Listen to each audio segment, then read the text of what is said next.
the Turing Award recipients in honor of Alan Turing, whose centennial year is being celebrated in 2012. As many of you know, Alan Turing is considered the father of computer science, and he has contributed to various fields, including mathematics, logic, cryptography, and so on. And one of the things that he's also known for is he was a long distance runner, marathoner. So those who were there for the quiz earlier, if you got the answer right, you can pat yourselves on the back.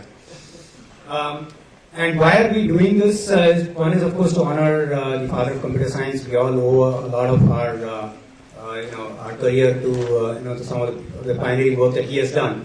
And despite his contribution, he's not really very well known. So we thought we'll use this as an opportunity to, highlight some of his contributions and the contributions of many of the Turing Award recipients.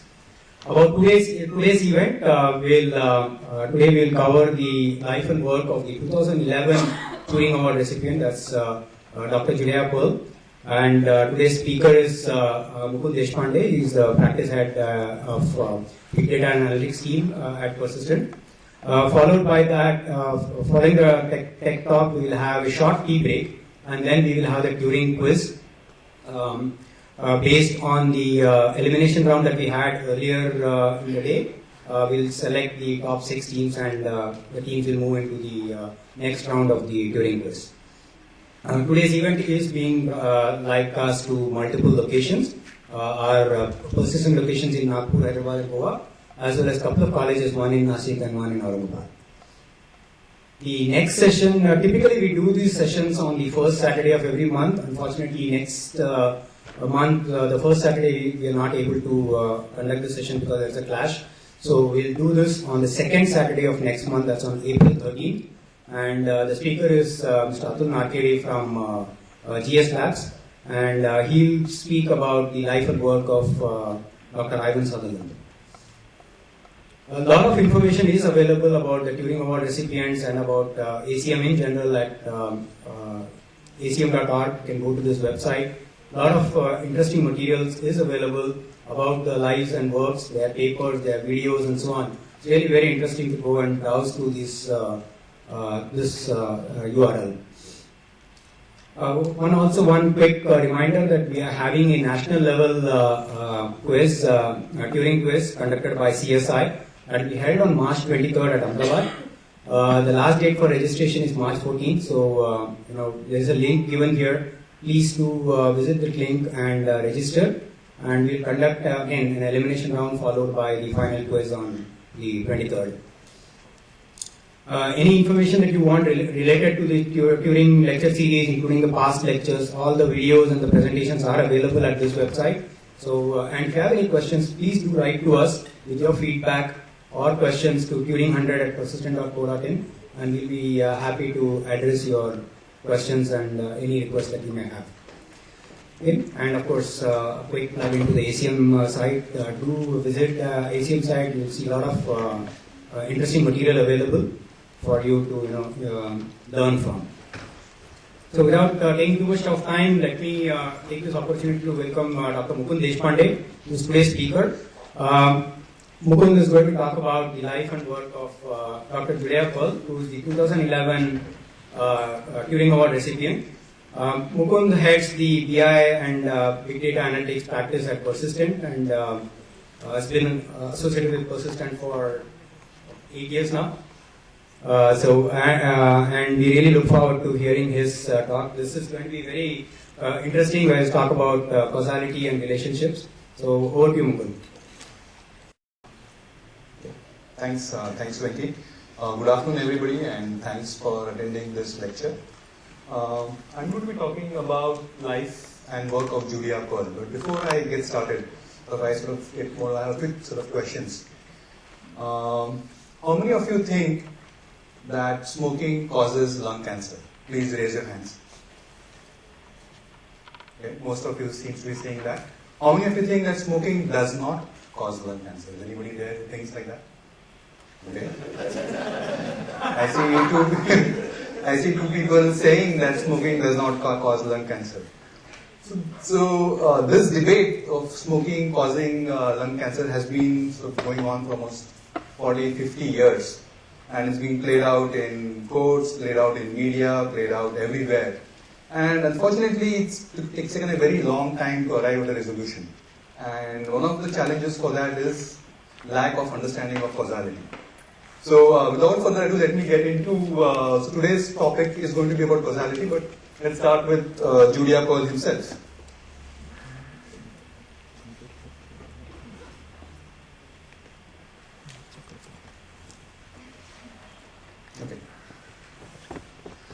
Okay, so Julia Pearl won 2011 ACM Turing Award, which was actually given out in last year. So he was the recipient in the Turing Centennial year.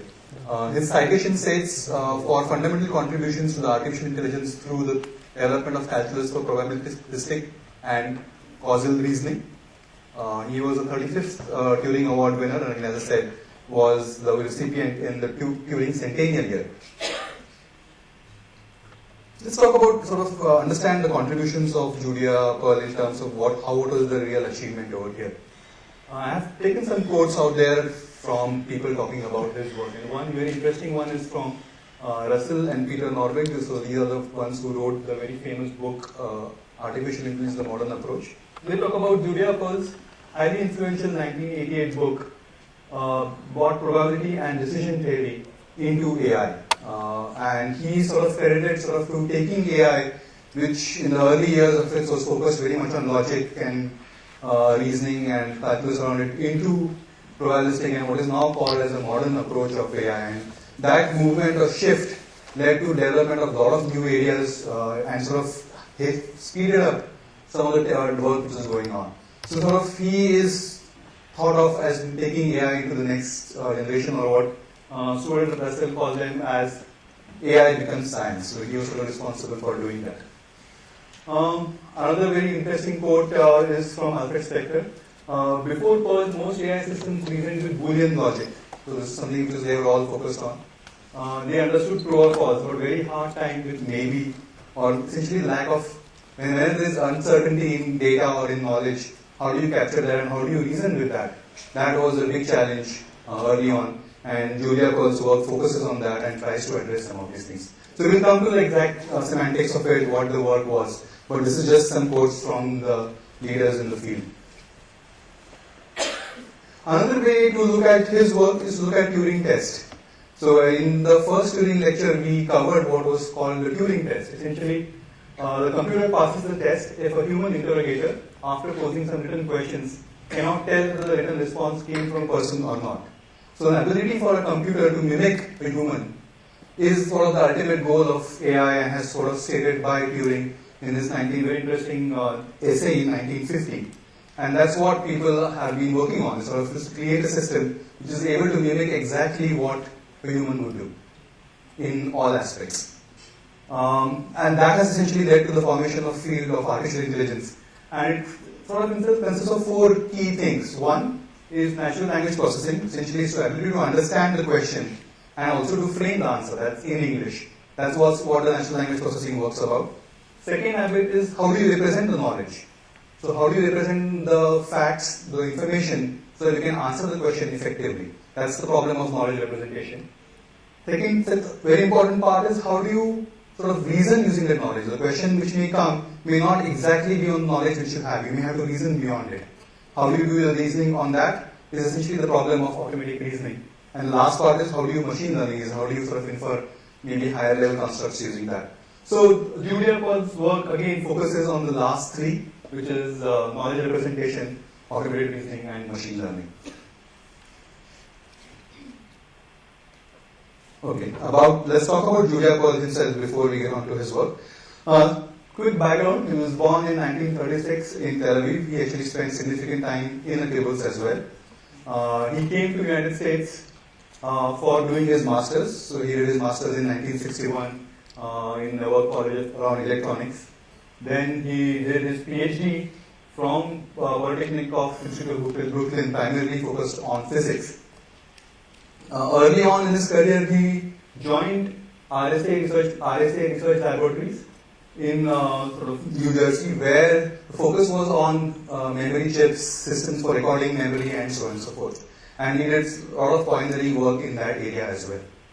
Afterwards, when that whole area sort of moved from magnetic memory to semiconductor-based memories, so that field sort of died out, he decided to sort of jump into education, academics, and sort of take up his long-time passion on decision theory and probability. And that's when he joined the computer science department. So there was no computer science department at the time, part of the engineering stream at UCLA, and he's been at UCLA ever since.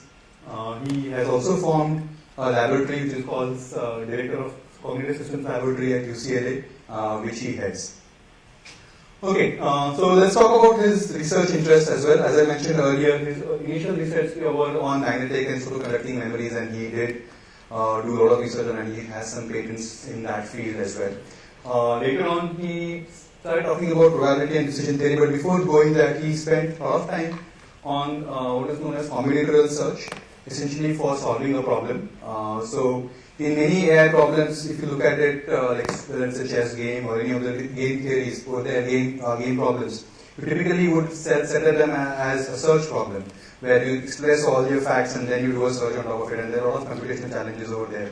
Essentially, so Perl focused on building a new search algorithm which is called ASAR, which is still quite widely used, and that was sort of, he wrote a very interesting book as well during that period around that.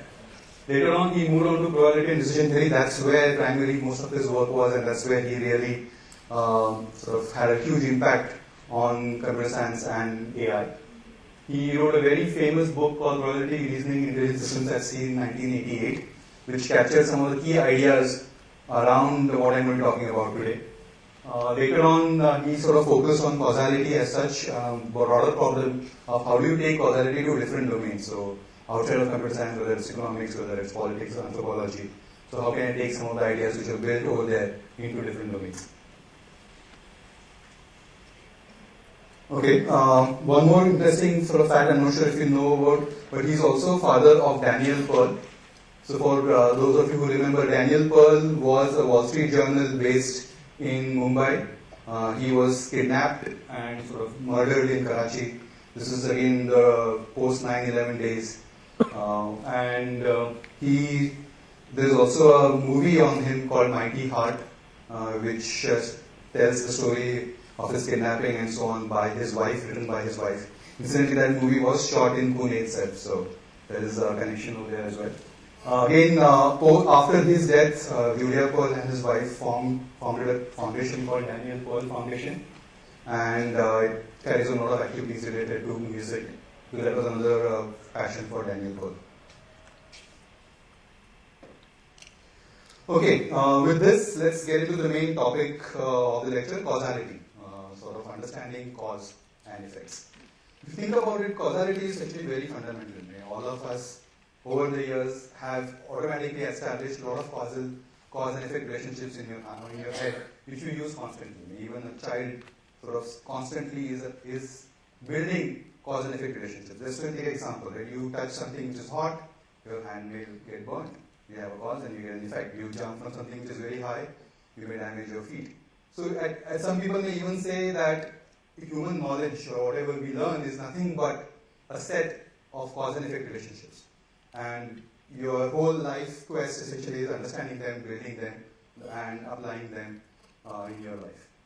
Now, even though this is such a fundamental sort of activity, unfortunately, there has not been studied as much.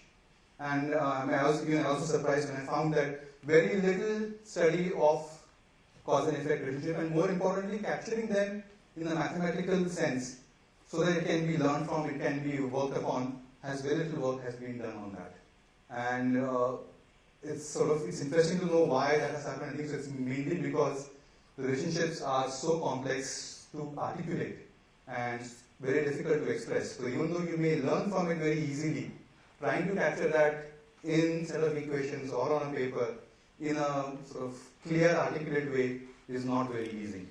And before I get into a lot of debates about what is the right way to do it and sort of get into probability and equations, I thought let me start this topic with a very funny sort of clip from a movie which I all recommend that you take a look at, but that sort of covers this debate very, very nicely.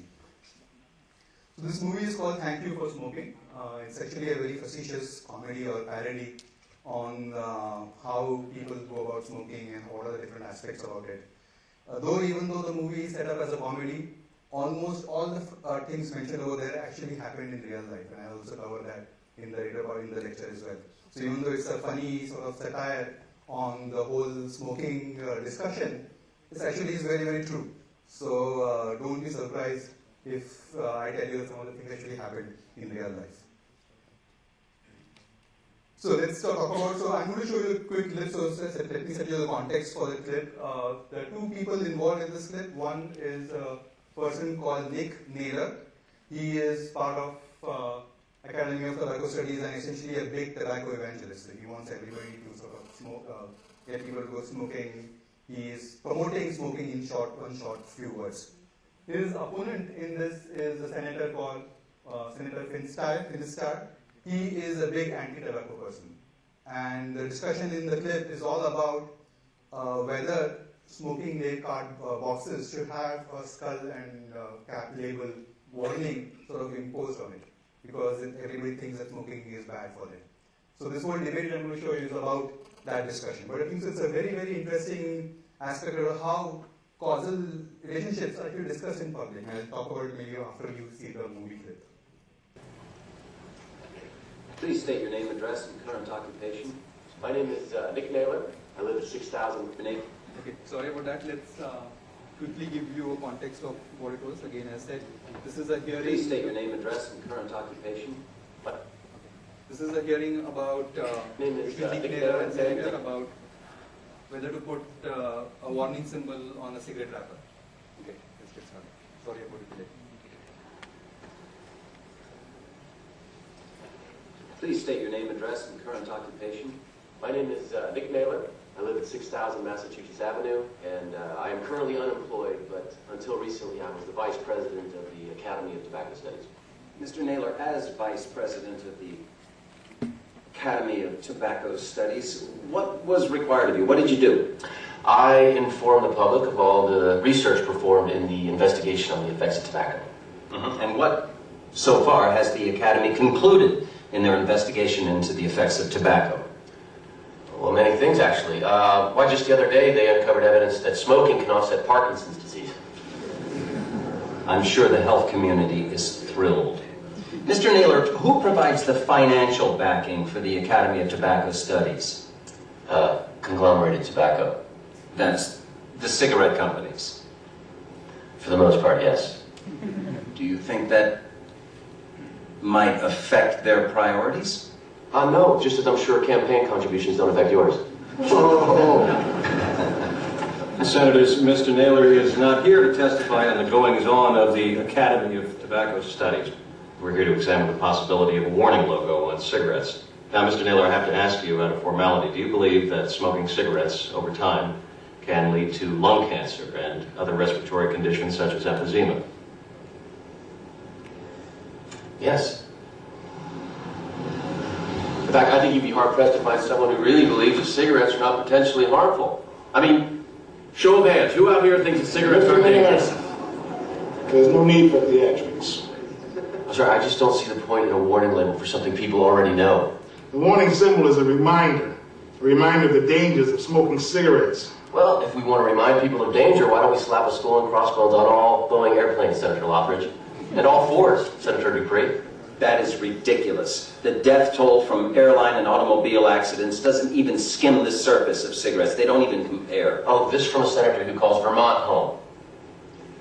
I don't follow you, Mr. Naylor. Well, the real demonstrated #1 killer in America is cholesterol. And here comes Senator Finisterre, whose fine state is, I regret to say, clogging the nation's arteries with Vermont cheddar cheese.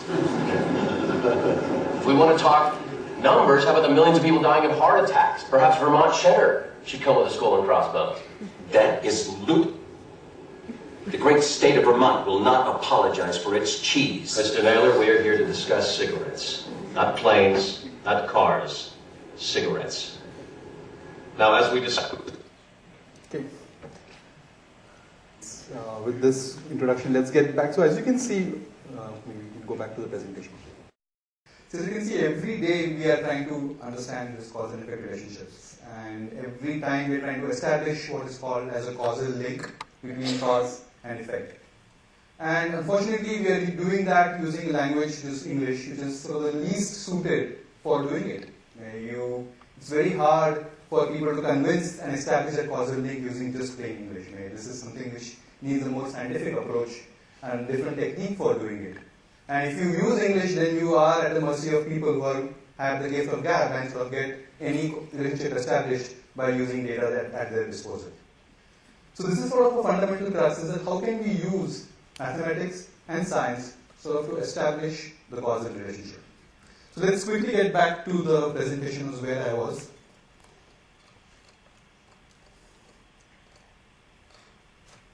Yeah, cigarette smoking causes lung cancer.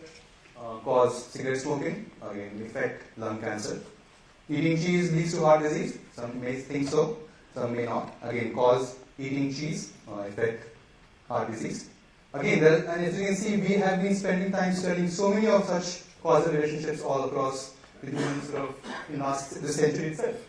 Right? Eating high protein food leads to weight loss. Somebody proposed that this is the Atkins diet. Has this been actually tested? Can somebody stand up and say there is a strong causal relationship? Or again, data being used to throw around what it is. It's not just in medicine, it's not just, it's almost everywhere. We take another one, right? Higher play leads to reduced attrition. This is again a cause and effect which people use and act on a daily basis. So the point I'm trying to make again is that cause and effect is universal, and we really need good techniques and a good thorough understanding of reducing that, and then only we can act on it. If we act on taste, you may be using something which is really not there. So Julia Pearl sort of put forward two very key sort of his thoughts about, as what he calls as riddles of causation. He says, what patterns of experience convince people that connection is causal? This is very, very important. So he says, what is that which has helped me convince people that the relationship between these two is causal? And second aspect, again, not also equally important, what difference will it make? How will I use this information to act? So sort of his research is focused on answering these two riddles of causation. Is that how can I convince people, how can I convince them that this relationship, what data, what math proof, what mathematics I need to show to them. And then also help them act, take action on that. So that what the whole goal is achieved. And again, this is something which is maybe trivial. Why should we study cause and effect? It's very straightforward, right? You understand the cause and you establish a causal link, and the effect is something which you desire, then you promote cause.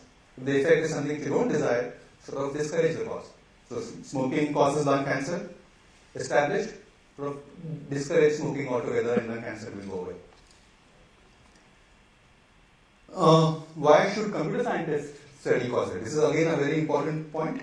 Again, going back to Turing test, if we establish that humans sort of are constantly establishing cause and effect relationships, we also want computers to establish them for us.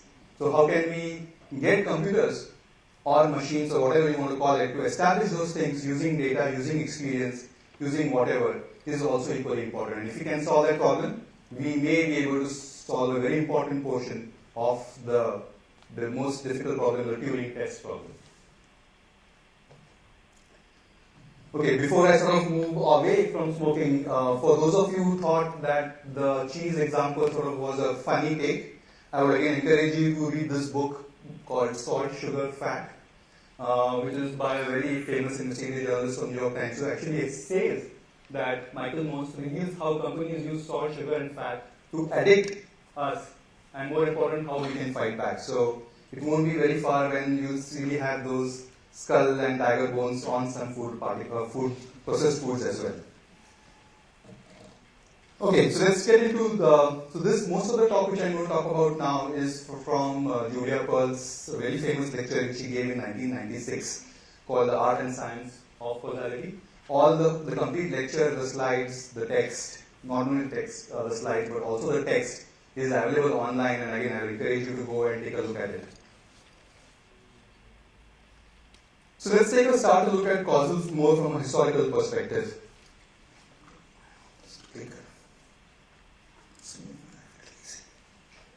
So initially, causality was studied a lot by philosophers. Essentially, is that what exactly is causal knowledge? And so the main goal over there is how do we learn knowledge, how do we represent it, and how can we infer from it. So one of the first writings where causality was, cause and effect was explicitly mentioned was by David Hume. And he sort of says that thus we remember to have seen that species of objects we call flame and to have felt species of such called heat. Constant conjunction in all past instances. Without any further ceremony, we call one cause another effect and infer the existence of one from the other. So he's actually almost saying that if you see an effect, then it's pretty much the cause is there and you really don't have to spend more time figuring out why the cause is. So initially this research philosophers didn't go much ahead, but had a big impact on what people sort of studied as cause and effect and causality in general. The first systematic attempt to really understand or put mathematics or sort of formulas around causality was by statisticians, and this is something where they came up with a concept called correlation. And two people sort of were responsible for that, and their names were Francis Galton and Karl Pearson. So they sort of worked in the early 19th century. Francis Galton was a cousin of Charles Darwin. So Charles Darwin, who put up this evolutionary theory. And so his main research sort of was to establish how we can the idea over there is to create a perfect race and understand what leads to really sort of a superior human being, if you may call it. So what are the biological measurements or what are the things which lead to a superior human being? And that was something which was sort of and they wanted to study this using data and see if they can come up with a relationship what will lead to a superior person. So in that research, one of the key things which they were trying to do was to measure forearm and height. So trying to measure forearm length and height of people and trying to see if there was any connection between them.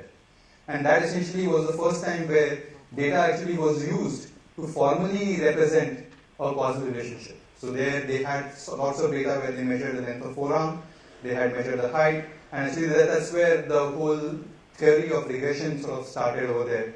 And people are establishing what is called as a term called correlation between two data variables. Let's talk a little bit more about correlation. Correlation is essentially the measure which Galton and Pearson put forward.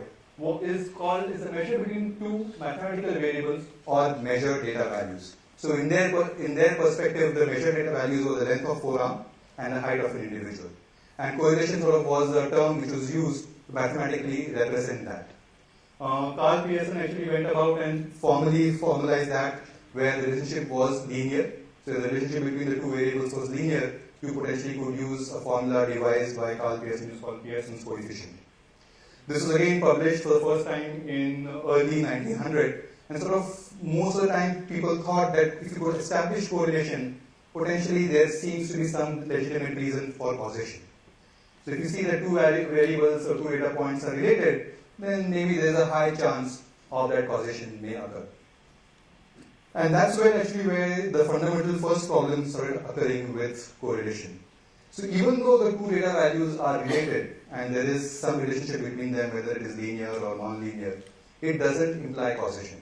This is actually a very, very important part. And just because the two data values are related, that doesn't mean that one causes other. When you say one causes other, you are actually expecting a lot more than just the fact that two values are related. So this is actually a very, very important point which I would like you to remember is that correlation between two data values doesn't mean that there is a causal relationship between that. And if you go to this website, they have actually very, very funny instances of correlation between two data values which actually are not linked by any causation. So one example I have put over here is number of Facebook users, this blue graph you can see over there. And the other graph over there is the yield on 10-year Greek government bonds. Which means that if you see both the graphs look very, very similar to each other, means they are very, very correlated to each other.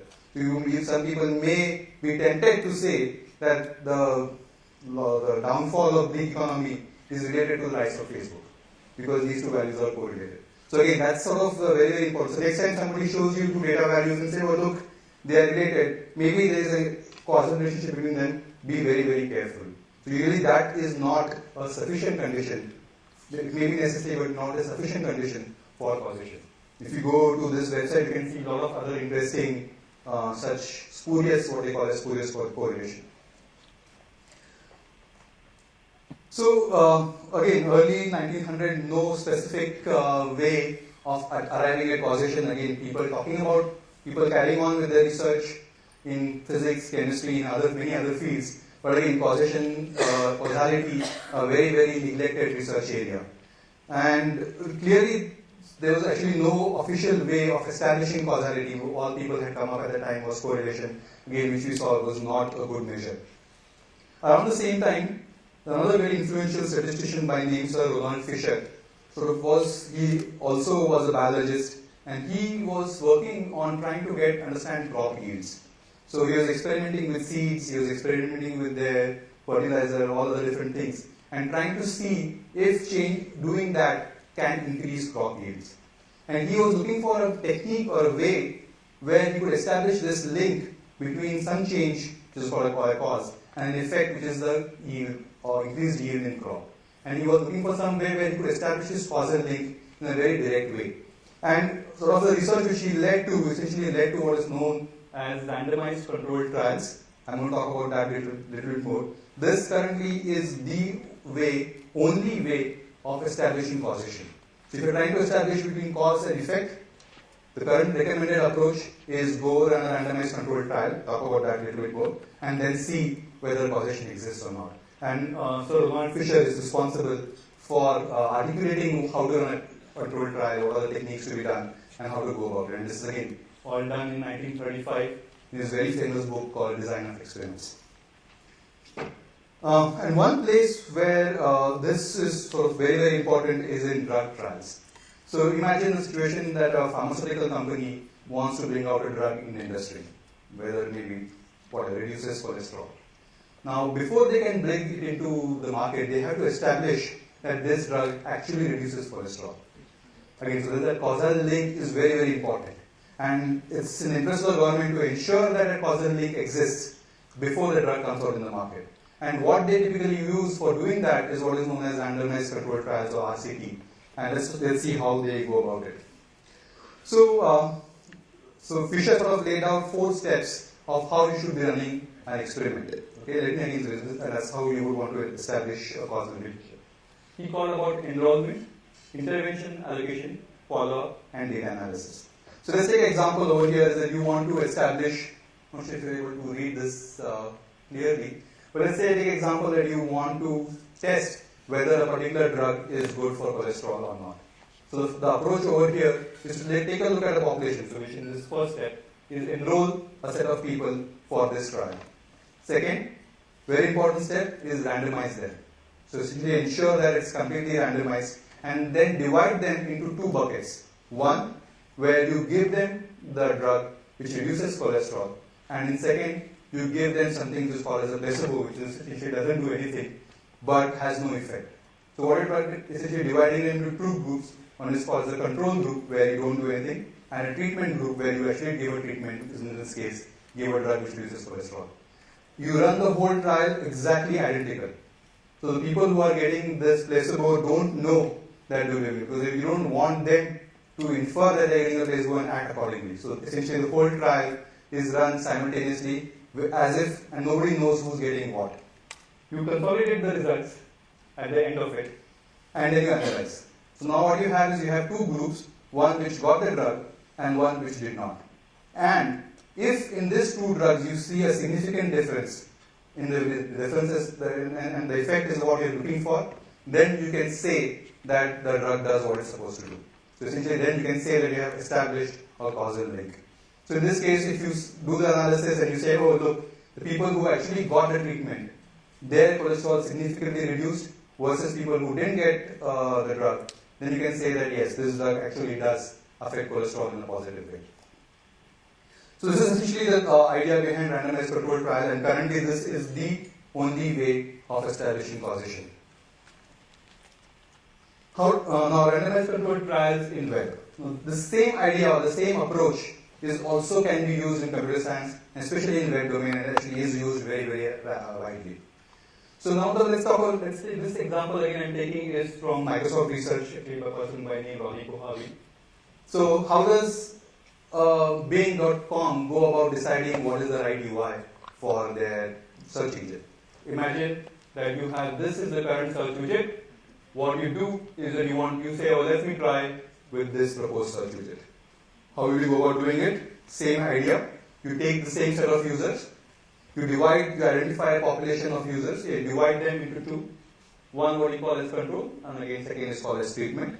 For the control, you go and show the original or the earlier simplified web page, which is what you already had. And for treatment, you go and show them a different web page. And then you go and establish the metrics you're looking for, which could be the time spent on the search, how many ads a person clicked, whatever you have in mind. So you run these two things simultaneously. Again, very easy to run. You consolidate the results and then you analyze. Now, if in analysis again, you are able to establish that there is a significant difference in what you look for, then maybe you should go about and change the design.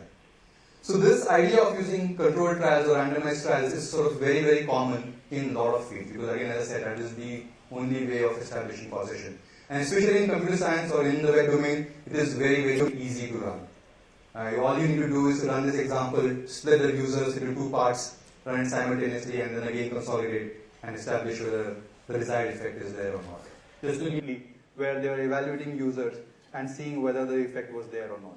And very important point, only 10% resulted in the change. So only in 10% did they actually go about and change the UI or change the widget which they were looking for. In most cases, they thought it didn't have any impact or the impact was negative. Again, web is a very, very ideal world for doing this. So in some sense, people who work in this domain are very, very lucky. They really can use trials to do decision making. They can try this thing out. And it's also very cheap to run this. It doesn't cost you a lot of money to run this trial on the web. Whereas in other areas, you may actually have to spend a lot of money on this. So what are the problems? Again, things to keep in mind when you run randomized trials. Again, randomization before allocation is critical. It's very, very important to randomize people and sort of not pre-decide who goes into which bucket, who goes in the control bucket, who goes in the treatment bucket. The exposure of other parameters besides these things is to be the same. So you shouldn't be running two things simultaneously. So if you're having two search widgets, all other things should remain the same. Otherwise, you have a problem deciding what really caused the change. So very important that you only change the feature X or only give something else, but all the other things remain exactly same. So especially in the case of drug tests, they ask people to come and visit the centers almost every day, even though they have not been given any, even though they are part of the control group and not part of treatment group. So everything else has to be exactly the same. And in the end, whatever data you collect, you need to run statistical significance tests on it so that it's not random. And these are again very standard tests available in statistics for doing that. So this is great. So have we solved the causation problem where we can use RCT and sort of get on with it? And that's where the challenge comes in. In most cases, running RCT is not feasible. There are a lot of cases where you will not be able to run a randomized control trial. Just imagine a scenario of smoking, right? Can you really get people to smoke and test whether it causes cancer? What if it really caused cancer? What are you going to do then? So, or maybe take an example of doing taxation and reduces poverty. Again, a lot of these things actually are not feasible because just the fact of running that whole thing is just impossible for you to run it a priori, or the cost is too much, or it is simply infeasible. So even though this RCT sort of helps you come with a causation or establish causality, in many cases it may not be the approach because it is just simply infeasible. Another very important problem or important aspect about that disadvantage of RCT is that you don't learn anything from it. All you're doing is conducting an experiment and seeing the result. You don't know what is the real reason for causation. So in some sense, the ability to act on that is also limited. You really don't know what caused the user to actually click that search button. Is there anything else? Maybe is there something else? Maybe that will help you do this thing a lot faster. What again also that means is that your learning from that experiment is also very limited. You really have to try out hundreds of possibilities, and that's one reason why Google does on experiments is because you don't really know what is the underlying phenomena happening over there. And you really have to just infer, you just have an experiment which is sort of a black box in some sense, which establishes causality, and otherwise you have no choice. Isn't there a notion of time also in this, in the sense that when does the cause happen and when does the effect happen? There is in some cases, but it's sort of inherently inside the equation that one is after the other. So the effect is post the cause, but it's not necessarily. Yeah, there is. So you after 1 hour, after 2 hours, or after that is actually an effect. But currently, the research, at least what the work is there, doesn't bring in that aspect so quickly in it. And in most cases, the time is sort of ignored, but it's assumed that effect is after cause. Again, so what is lacking in terms of there is what is called lack of language to express causal concepts. Explicitly is responsible for poor scientific activity around causality. There is no language, there is no notion, there is no notation for people to really talk about causality, to express it, and then to work on it. And that is one of the key reasons why there is lack of scientific activity in this field. So let's talk about this is where Julia Pearl comes in. So this is sort of the background of where he started his research. He said, okay, I want to build techniques, I want to develop a language, I want to develop a notation with which I can establish causality, with which I can establish causality. And this is a very, very important problem to begin with. So beyond, this is what I call beyond randomized trials. So let's talk about his contribution to causality. Again, this is a very, as I said, a very important and wide field. So he essentially formulated a key concept which is called as a Bayesian network, or is essentially a network of events and or in more generic random variables, which establishes causal relationships between them. So this is essentially a representation which is used for capturing the causal links between different events. And I'll spend a lot of time about what is the Bayesian network and how it goes about it. And second thing which it does is essentially he puts in an algebra or sort of a notation for working on causal activities and so on and so forth. So actually there is a mathematical foundation which he sets up for establishing cause and effect, for acting on it, for transforming it. So essentially you can sort of operate on all these cause and effect relationships as if they are algebraic equations, and you can sort of move them around, do regular algebraic operations on top of it. So again, two key contributions over here. One, establishing what is called as a Bayesian network, essentially for capturing these causal links and establishing causal relationship. And second, an algebra, sort of to convert that into equations and then to work about it. So I will talk both about it in the lecture. Okay, so let's again get back to our favorite topic, cigarette smoking and lung cancer. Okay, so let's sort of put some random facts of it. Let's say again you are responsible for taking a final decision on the way, does cigarette smoking cause lung cancer? You have to collect all the data which you have at your disposal and sort of give a judgment. Okay, so how do you go about it? Let's take example in 1964. So you sort of go about collecting all the information that you have about it. Some may be data driven, some may be people talking about it, heuristics, some may be something just in doctors' heads, and there may not be any relevant data to go about it. So first thing, 1964 study finds that cigarette smokers have a higher chance of getting lung cancer. So there was some data collected, people actually ran some experiments saying, do you smoke? Do you have lung cancer? Sort of measure, again, what I would call pure correlation data. Now, this second statement actually is true. So cigarette lobby sort of came back and saying that this you really can't use this data for establishing causal link. And actually the real reason why cigarette smokers have lung cancer is because of this missing or hidden gene. And this gene is responsible, which gives them a nicotine urge as well as causes cancer. So there is no point. So if you say stop smoking, that gene is already there and you're already going to have cancer. So really stopping cigarette doesn't help you anything at all. And this sort of theory was put forward in 1964 that the real reason why people develop lung cancer is again not because of smoke but this gene. And again, this gene also causes nicotine urge and you have to force to smoke. And by the way, this study was strongly refuted by Ronald Fisher himself. That this is what you're using is not actually a good causal link, and there was a lot of interesting back and forth on these two topics. So you get that information as well from the cigarette lobby saying that there is this gene and there is a high chance that this gene could be causing this. Third piece of information which you have is that people who visit maybe nightclubs or bars they have a higher chance of getting cancer. So you go sample that population, you study them, and you say, oh, there's some study published like that as well. Another study may be published, again, this is again true, is that people actually go and measure tar deposit in lungs and see that, okay, if you have higher tar deposits, you potentially could be having higher chance of getting cancer.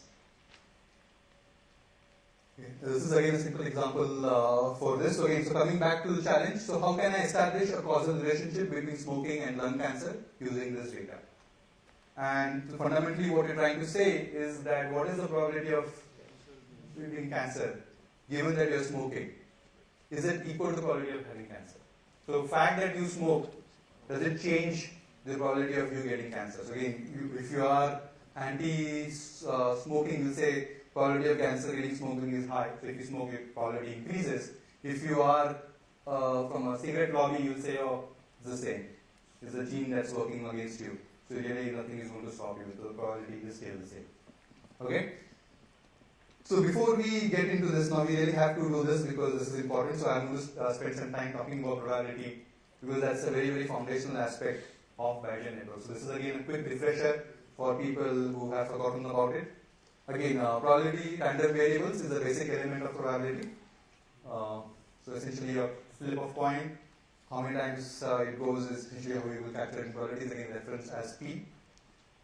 It is sort of some sort of a degree of uncertainty as to an outcome of an event. So it sort of captures how sure you are about whether the event is going to happen. So in the case of random coin, you are 50% sure that it's going to be heads, 50% is going to be tails. Very important again, so in some cases you may work with random variables which have continuous output, in some which is maybe measurement of temperature and so on and so forth, but in some cases you may have Boolean output. Again, cigarette smoking is a good example of Boolean, so you smoke, not smoke, build cancer, yes, no. So again, a very discrete random variables is what you would call it, and again there is a lot of those ones as well, and we focus only on those for today. Again, so probability is all adds up into one. So again, that's something which you all learned in high school. So nothing to really go. And again, you can use frequency to really compute probabilities. So how many times particular one occurs, doesn't occur, add them up, and that will essentially give you the probability number. Okay, this is important now. So let's talk about conditional probability. So probability of A equal to true given bar B equal to true is again what is referred as conditional probability. So in this case, of A conditioned on B or probability of A given B. So essentially in this case we're saying probability of H equal to true is 1 by 10, which is in this whole space. This is what is represent H equal to true, this is again 1/10. Probability of F is equal to true is maybe 1/40th. Then given that is equal to half. And this is essentially is what may be the area over here which you're talking about.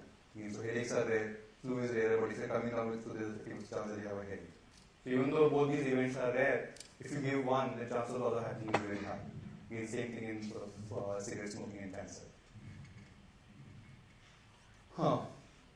Let's start. So we covered P of A given bar B. Now we'll say P of A equal to true and B equal to true. Again taking an example of area. So this is equal to probability of H equal to true, which is this whole area. F is equal to divided by probability of F is equal to true. So this is again what is also known as Bayes formula. It's very straightforward. You can just compute it geometrically by looking at the areas and sort of subtracting them and so on and so forth. So this is what is called as a joint probability distribution. So again, a distribution which says where both the events are going to occur. Now how do you go about representing this? You potentially can create a table where you represent A and all the values of A, B, all the values of B, and C and all the values of C. And then sort of capture them in this table, this as known as joint probability distribution. So in this case, if you say smoking is one, tar deposits is another one, maybe visiting bars is another one, you can potentially capture them and compute all the probabilities over here, and this will give you a joint probability distribution of this. Now one very big, I don't know if you notice this problem over here, even though we have only 3 variables, we have the table is quite big. So computing all these things, coming up with all of them becomes a big challenge. And this is something which again Bayesian network tries to address. So even for 3 you have 2 to the power 3 sort of 8 values over here. As the number increases, you even just for Boolean variables, the table is going to increase very, very quickly. Okay, so again, this is something which you can use the formulas for that, which we used earlier. Again, problem of joint distribution, a lot of entries, you have k Boolean variables, you have to come up with 2 to the power k values, so we have to sort of compute probability of tar given this, given that. Again, it's a very, very complex exercise. This is again important, independence. So how do you establish whether two variables are independent of each other? We can say that if any of these three things are true, then the two variables are independent of each other. Again, this says that knowing the outcome of A does not tell me anything new about outcome of B. So if you take two events of maybe completely independent, it's raining outside and maybe the door not working. These are two completely independent events each other. They are not going to be affected by any of them. So the probability of their happening is completely not related. How is independence useful? Again, let's quickly run through this part. Conditional independence, again, knowing C tells me everything about A. So if you know that one event has occurred, then you know that you know everything about the other event has occurred. This is what is called as conditional independence. Conditionally given that C if any of the following hold. So if any of these three things hold, you can say that A, B, C, A and B are conditionally independent. Okay, so this is sort of finishes our quick primer on probability. So we looked about probability, we looked about joint distributions, we looked about conditional probability and independence of the two variables. Now this is going to Bayesian networks. So essentially a Bayesian network is a directed acyclic graph. It's made up of two things. One is made up about this graph, and second, for each node you have this table which talks about the conditional probabilities of A given B. So in this case, if you have A, B, C, D are the four events you're trying to capture over here, you sort of say that what is the probability of, so let's take a look at the node B. You have say A, you look at this table over here, and you say, okay, what's the probability of B given A? A is false and B is false. This is the probability A false, true, this is it, and so on and so forth. So you essentially have to build this table for every node in the graph. Okay? And again, there are two things over here. One is the event, another one is the edge between them, and it's directed edge between that. Each node in the graph is a random variable. So this is essentially coming back to the discussion which we had, is that we'll populate this graph for specific R example as well. But is a random variable. The node XY is essentially is another arrow from A to B. Informally, an arrow means that it has a direct influence on Y. So if in your result or in your research you say that this directly influences the other one, then you draw an arrow between them. So if your research says that cigarette smoking causes lung cancer, then you would draw an arrow between A, which is cigarette smoking, and B, lung cancer. I'll talk about those as well. Again, as I said earlier, for each node you have a table which you establish and which shows the conditional probabilities of having that. So the idea over here is that you sort of represent all the knowledge which you have in terms of this network and this conditional probabilities. And this is essentially is what Julia was proposed as what is called as a Bayesian network of capturing the knowledge which is there between people's head about how things are related and how things impact each other. Now there are a lot of other questions which I have not answered. How do you populate it? How do you fill it? We'll come to that later. So let's go back to our example of cigarette smoking and the 4 facts I told you about. Right? So cigarette smoking causes tar deposits, causes lung cancer. So I sort of said that currently, and this is one way of representing it, and then for tar deposits I would have a conditional table over here which says what is the probability of having tar given that I am smoking. So it will be where if I am smoking, what is the probability of getting a tar, and so on and so forth. So again, this is sort of captured over here. I also represent the discrete gene over here, which the cigarette lobby is trying to tell. It says that probability of having smoking given the discrete gene is present, and also given lung cancer as well. So I have represented that using these arrows. I also have sort of represented a new concept called cancer in family. So the tar in your lungs need not necessarily be from smoking, but it also could be something from your family history which you have. And again, that sort of is put over here. Again, late night partying, maybe that's again responsible for you visiting bars, and maybe that's what causes lung cancer. So what essentially you have done as a researcher who's trying to make a decision about the causal link between smoking and lung cancer is that you have taken all this information which you have. Some of it is from data, some of it is just purely experiential, some of it is inference, some of it what you think it is. And so tried to capture that into a compact representation which is known as Bayesian network. Okay? And this is the first step, is putting a structure of it. Now again, there are a lot of questions is what is the right link, should I draw the link and not? So we'll come to that later. Let's leave all the challenges aside. So number one is you put in a network in place. And number two is what you try and start putting these tables we talked about earlier, the conditional probability tables for each of these nodes. That's the task number two. The first thing is you build a network, and second thing is you do that. And the idea over here is you collect as much information as you have, and you try and build a network for it. Very important aspect about this is that this whole building of network can be a continuous activity as well. So you don't have to sort of if new research comes in saying that, oh, this link, there's maybe something else over here, you can again capture that in this network, and that becomes a part of the Bayesian network. So in net, your knowledge about the whole fact sort of is captured over here. Very important. When you say smoking and tar deposit, you only put in the edge where you know that there is a causal link. So you may not know that there is a causal link between smoking and lung cancer, but if you know there is a causal link between smoking and tar deposits, then you draw an edge over there. So it's very important that you set this network, or Bayesian network as they call it, where you can establish this equation, these causal links. So that's sort of the first step over here.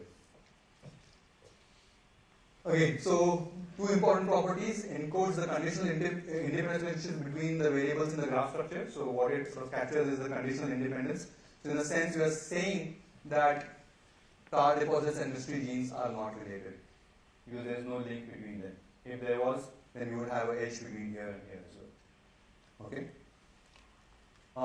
It's again a compact representation. So once you have all the conditional probabilities represented, you potentially can come up with a joint probability distribution over all the variables. So you can sort of come back to a question of saying that, again, coming back to the definition of joint probability distribution, you can say what is the probability of this smoking, this, and lung cancer. So with this, once you have the network in place, and once you have all the tables populated, you can come up with all the joint probability distributions of all the other variables which you have over here.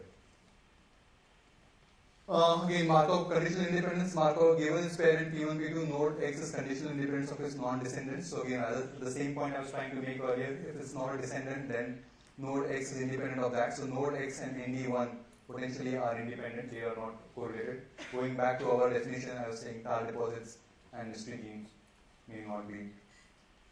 Mystery gene may be related because it's through smoking, but maybe tar deposits and cancer in family are. Where is it? Yeah, cancer in family and smoking. Yeah, late night partying and these two maybe are not related. Okay, I think this is all. So using this whole Markovian property and the conditional independence and the graph, you can essentially come back to what is called a joint probability distribution over here. So probability of A equal to true, B equal to true, C equal to true, and D equal to true. So again, if you have a situation where you say, okay, somebody is smoking, somebody is having tar deposits, somebody is having this, you can come up with this whole part of saying what is the probability over here. And that, so again, giving an example of over here, you can actually put in numbers of this true. And that, so essentially the whole act of inference is nothing but computing the joint probability distribution of this whole graph. And you have this Bayesian network which will help you come up with this joint probability. So again, coming back to the question, how do you know if smoking causes lung cancer? Again, you can sort of say what is the conditional probability of this joint probability distribution of smoking and lung cancer. You can use this whole table to arrive at it, and then you can go about inferring whether this causes lung cancer or not. So again, sort of there are a lot of questions which I have not covered. How do you go about building a network? Right? So one way, how do you go about doing this? So again, how do you know what is the right structure? How can I learn from the data? So all these questions are very, very important questions. I'm just not going to cover them today. And this is exactly what Julia Pearl sort of went about putting the theory behind it. So we talked about how do you go about build a network, how do you build a structure when you don't know about it. That again led to a research of hidden Markov models. How about continuous variables? If you don't have discrete, if you have continuous, how do you go and populate it? Can you learn the structure from data? How do you learn the conditional probabilities from it? And you have to really have data for it, or how do I capture experience in this whole thing? So again, this whole research about using data and so how do you go about this essentially was what was done by the Pearl, and I can read his papers about it. I'll also give reference about that. Essentially, is there Second part which is over there is how do you draw inferences using Bayesian network. So we just use joint probability distribution as one way of drawing the inference over it. But what if the network is very big? What if the number of nodes over there are very, very large? So how do you go about doing computing inference when the network is very, very large or very, very big? What are the challenges over there? How do you statistically say that this inference is true? So again, what are the things if you have some uncertainties in between, how do you go about establishing that inference? Again, is something which a lot of researchers are in. So again, these are some very, very important questions, but again, I'm not going to cover them in today's lecture. So this is something which a lot of research has already happened, and most of the questions that I covered over here are answered in some way. So again, one very important aspect before we go to the second contribution of Julia Pearl is this whole part, is that how do you compute conditional probabilities based on data. So what if there is a link or edge or between event over there where you are not able to compute it. So how do I really compute the conditional probabilities over here is still in some sense you say that you can capture experience, you can capture data, but still is a very, very difficult problem. So you have sort of given a framework where you can capture the knowledge, but you really have not solved the fundamental problem of actually assigning probabilities over there. That problem still remains. And in some cases you can use experience or you can use data for it, but still that is, in many cases it may not be feasible, in many cases it may not be even possible. So though you have sort of simplified the problem a little bit, the fundamental problem of infeasibility still exists. And that essentially is where his second contribution is over there. This is what he calls as algebra doing. So this is a very different concept which he has put forward over here. He calls about two things over here. One, what he calls of algebra of seeing, and second, what he calls of algebra of doing.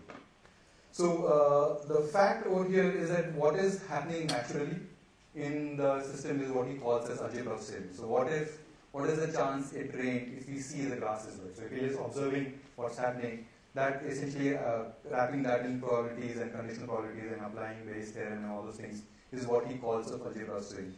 Now he says that in many cases what there's actually an actual intervention or actual act happening over there which he calls as algebra of doing. So which he represents by a new operator which is called as do. So what is the probability of rain given that we actually make the ground wet? So then he is sort of setting up this whole notion of a new operator called the do operator. I'm going to give a more detailed example to help you understand because this is not an easy concept. So let's talk about, as I told you earlier, the bigger problem over there is that even though you have a network and sort of put it over here, the establishing conditional probabilities is not easy. And in some cases you may not be even feasible as well. So while he goes about defining these two specific activities of algebra, what we call as a do operator and an observation operator, he also provides a lot of sort of formula or calculus for you to move from one to other. It allows you to move from probability of do to probability of observation, probability of doing to probability of just observation, and that essentially is also what he proposes. Now let's try and put all these things in perspective. Okay. So again, let's go back and let's use this simplified example over here, where you say there is a gene which causes, gives you this nicotine urge. That's why you start smoking. It also causes cancer, but in some sense, smoking and cancer, according to the cigarette lobby, are not related. But at the same time, the anti-cigarette lobby says no, smoking causes tar, and really tar causes cancer. So this is essentially something which you have. So let's imagine that you are in a hypothetical world, and obviously this whole example of running randomized controlled trials on cigarette smoking or any of these things are not possible because it's way too risky, or what if somebody really develops cancer and how do you go about it? So in many countries, such activities where there is known knowledge is actually illegal.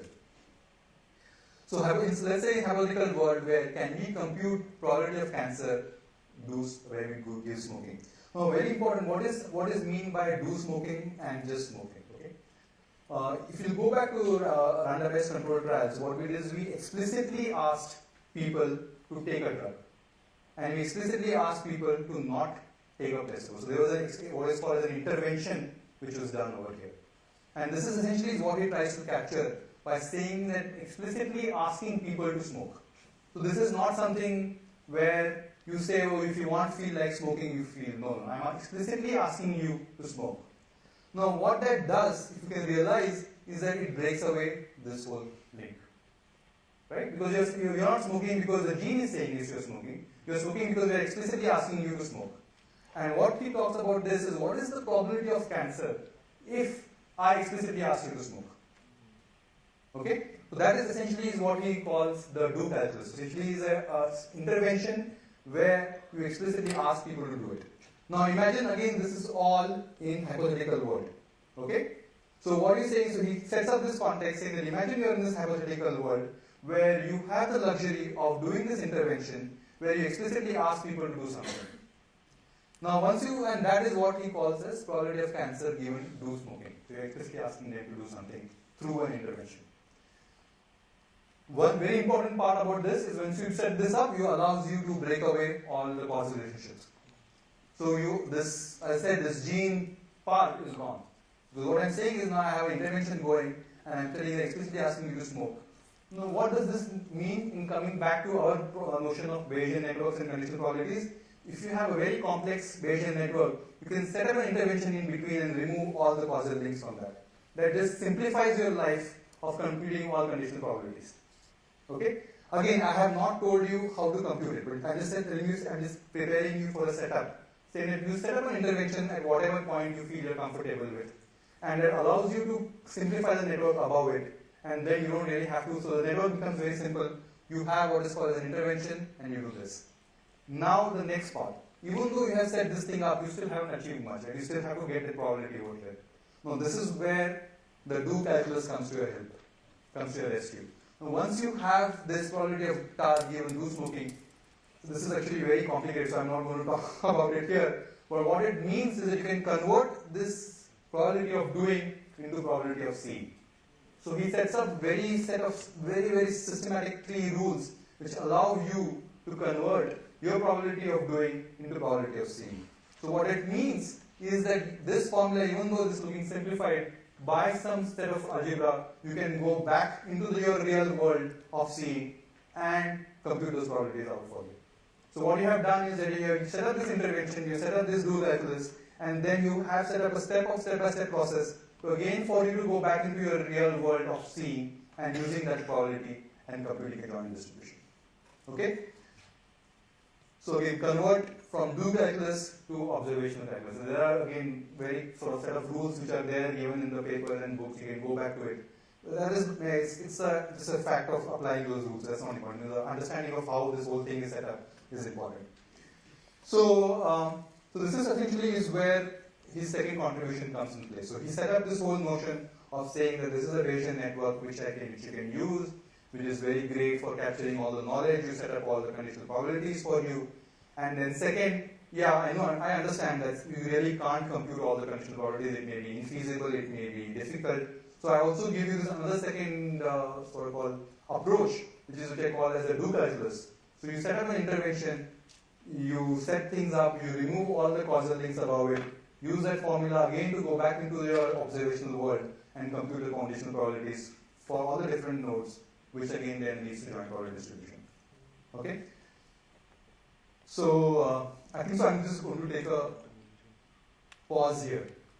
So again, to summarize 2 aspects, Bayesian networks and calculus of 2. Any questions before I go into summary and the end part of my talk? Yeah.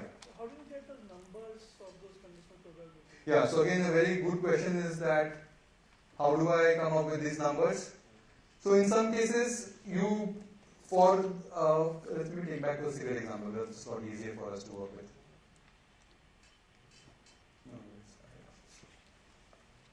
Give me a second. So in some cases, you actually may be able to compute it by data itself. So for example, smoking and tar deposits, you may be able to actually get up some data over there and you can compute the conditional probabilities. But so in some cases, you can get these values from data. But what is more important over here is that this whole framework allows you to actually capture your experiences as well. So you can even set this up saying, oh, I think that this, doctors may say this is 70% if you have that. So you really don't have to actually have data over here in most cases.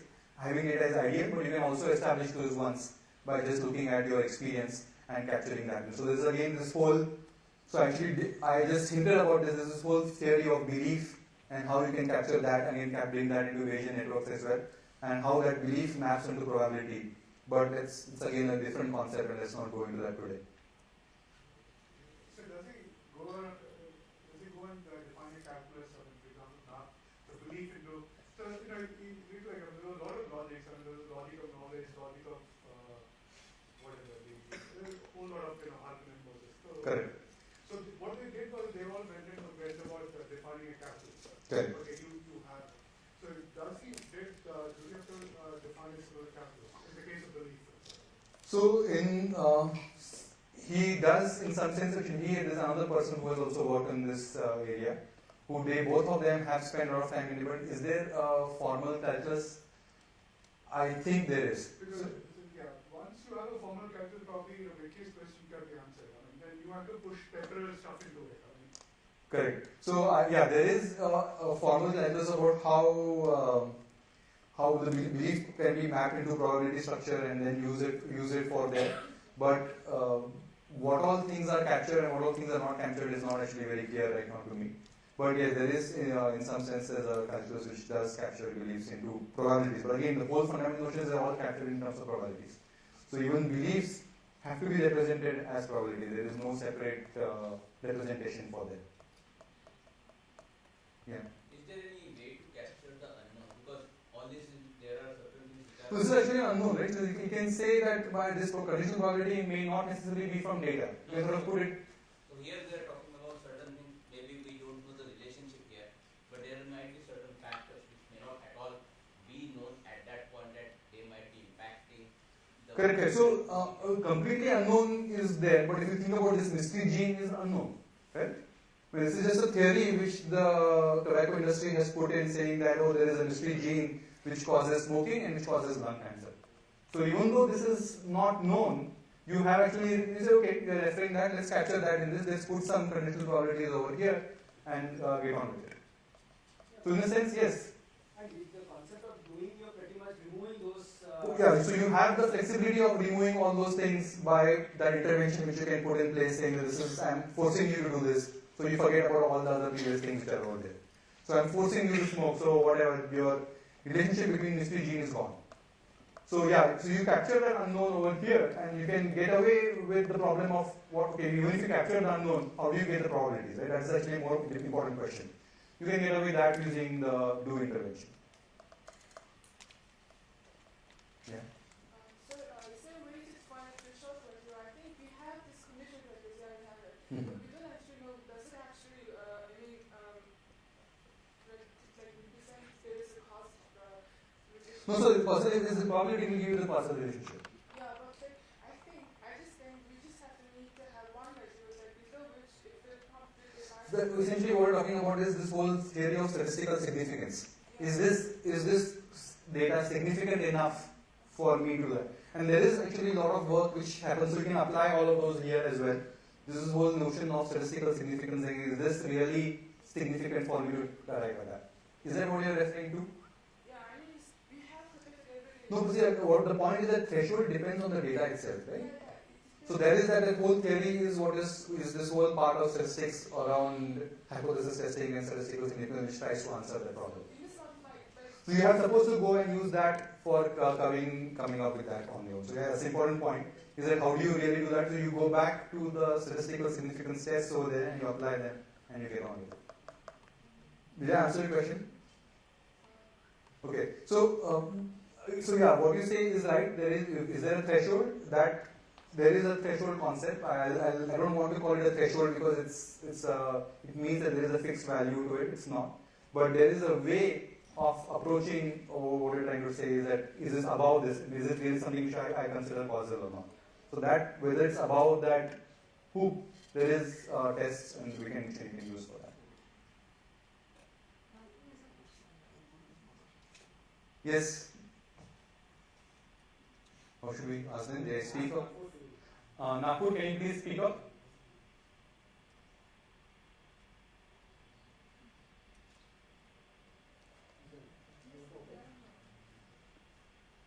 We are not able to hear you.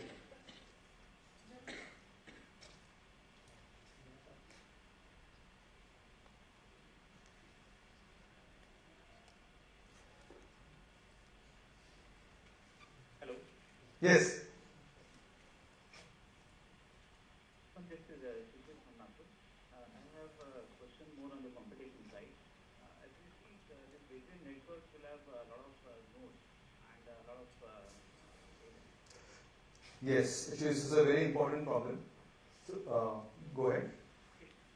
typically for a complex analysis or the complex data collection over the web, you will have a huge variety of these nodes and a huge number of these nodes. So in such situation, what kind of database is preferred for these analysis? Yeah, actually, so the question is that if you have in the real life and you do go about building a Bayesian network, you'll have lots of nodes and you'll have all these varieties, and for computing this joint order distribution, it's going to take you a lot of effort. And this actually is a problem, and it's actually a very computationally intensive problem, and it's proven to be, I think, NP hard. Very careful saying that. So there is a lot of Julia Pearl's work actually focuses on that part itself. Is that how do you make this problem computationally tractable, and what are the things you can do for solving it in a shortest, or what are the optimizations, if you may say, are possible. But yes, this is a hard problem. And again, some of the interventions which we talked about can also help you manage the size of the Bayesian network as well. But again, that's only for computing. But if it's still for representation purposes, yes, you will have to build a complex network. Any other question? That is from Nagpur. Yes. Oh, that's it. Nice. Let's get back to where we were. Okay, so to summarize this, again, always keep this in mind. Correlation is not causation. So if anybody is trying to show you data and say, oh, these two are correlated, maybe one causes other, be very, very wary of that. And really ask that first one question, is this really causally related? How can I do it? If you have the luxury of running randomized controlled trials in a cost-effective way, use it. It's the easiest way for establishing causation, proven. So go ahead and implement it. It just will make your life easy. And you see that already. Google, everybody in the web domain is running hundreds and thousands of RCTs, also called as A/B testing, and trying to infer decisions and take decisions from it. In fact, people have built platforms and products just to do that. If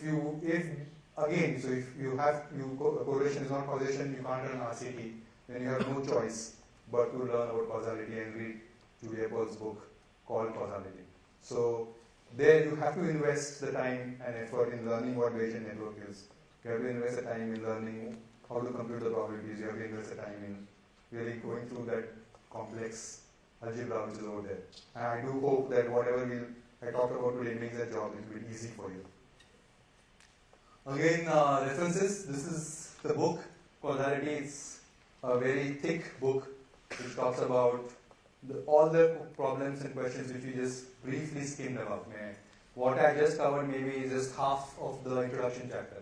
But all the complex questions about how do I do this, what if I don't have data, what is the algebra, how do I really move between all the equations between the do calculus and the observational calculus, all of these things are proven, explained in a lot of detail in this book. It's actually a very fascinating read, but it will take time, so it's difficult. There is also a very, very, very nice tutorial, especially focused on learning. This is by David Heckerman. This is again from Microsoft Research. I highly recommend you, if you get a chance. It's about 30 to 40 pages, but it's actually quite simple and easy to read. It talks about probabilities and especially the other notions. Talk about this whole belief and capturing them in probability as well.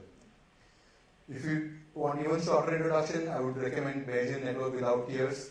It's 4 to 5 pages of PDF. 4 to 5 again, go through that, and it's a good introduction for you to how to go about building a network and understanding it. If you want a high-level talk just like that, I again recommend you to read this blog, Michael Nielsen's blog.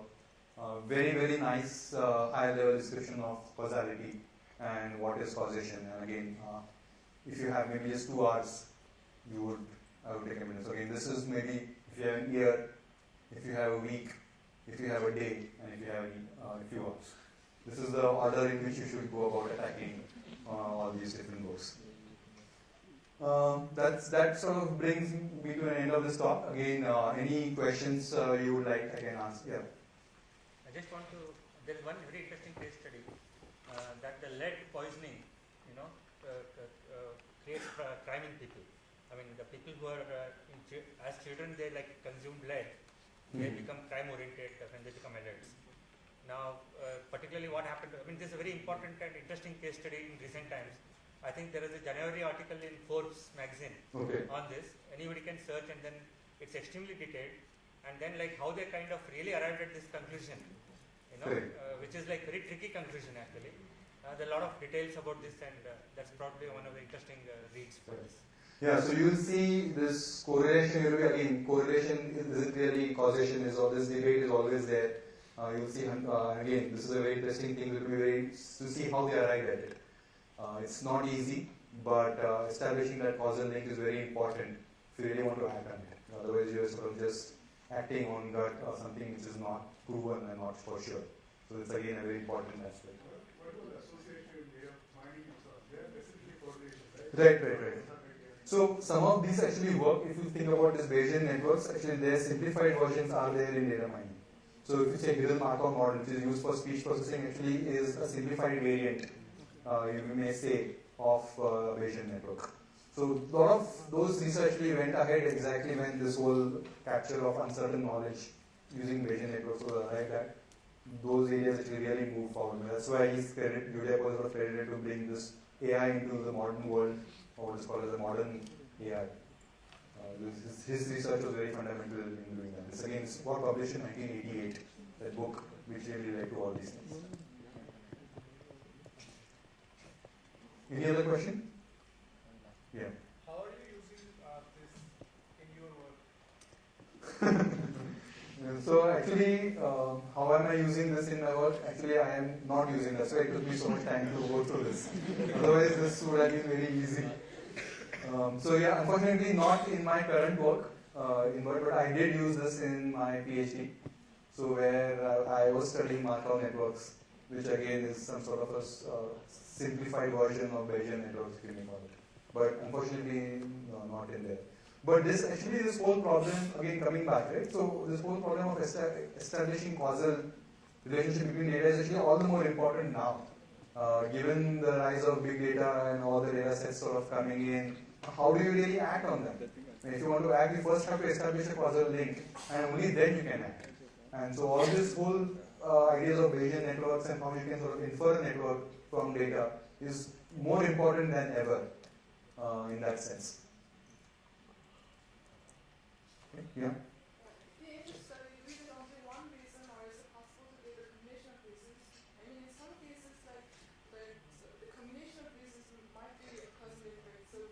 Yeah, so in RCT you have nothing. Only you know whether the trial was success or failure. You really have no clue about the reason about it. But this Bayesian network, the conditional probabilities, that's exactly what the knowledge is. So if the probability is high, that means this is a very high chance that this link is going strong.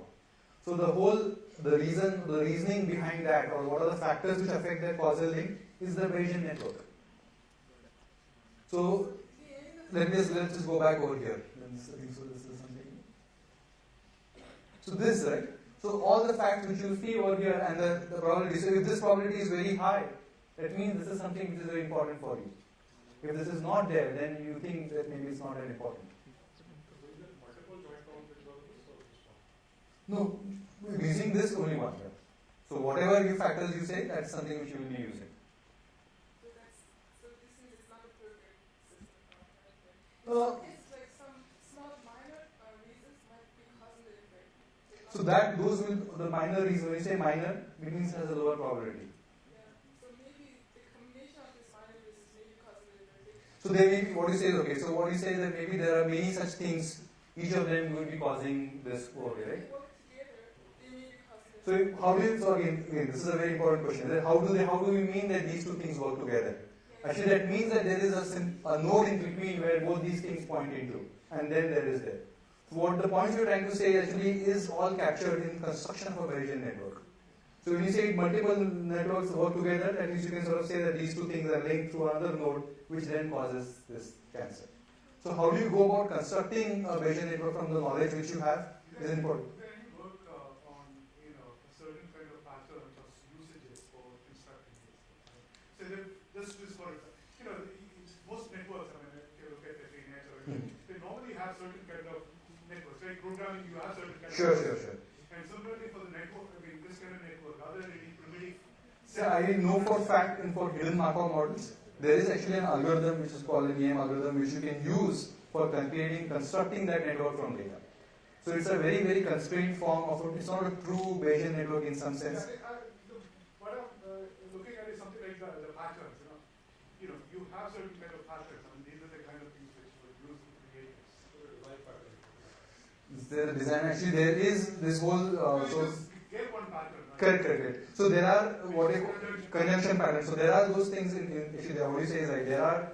So what happens in real life? How can you map it into one of these patterns? Yes, there is. If you look at the David Heckermann's journal, he explains that in quite detail, saying that these are the common patterns when you say feeding in, feeding out. What are the different things? Yeah, so those things are there. So again, recommend you to read the David Heckermann's tutorial. Right? He talks about that in detail. Some variants again. So this is Bayesian network. Is some variants of that are being used all the time. So if you see is this in real life? How is it touching us? Or how is it impacting us? So if you look at all of speech recognition approaches, right? All of them are driven by what is known as HMM, hidden Markov models, which is actually a variant of Bayesian network. So we call up any of the things. So if you go and read this Heckermann's article, a lot of statistical approaches actually use Bayesian networks internally. So whether it is if you do some language, there's a long list I can share. Actually, I had a slide over there. So we actually use, but one thing which I know for sure is this whole speech recognition aspect.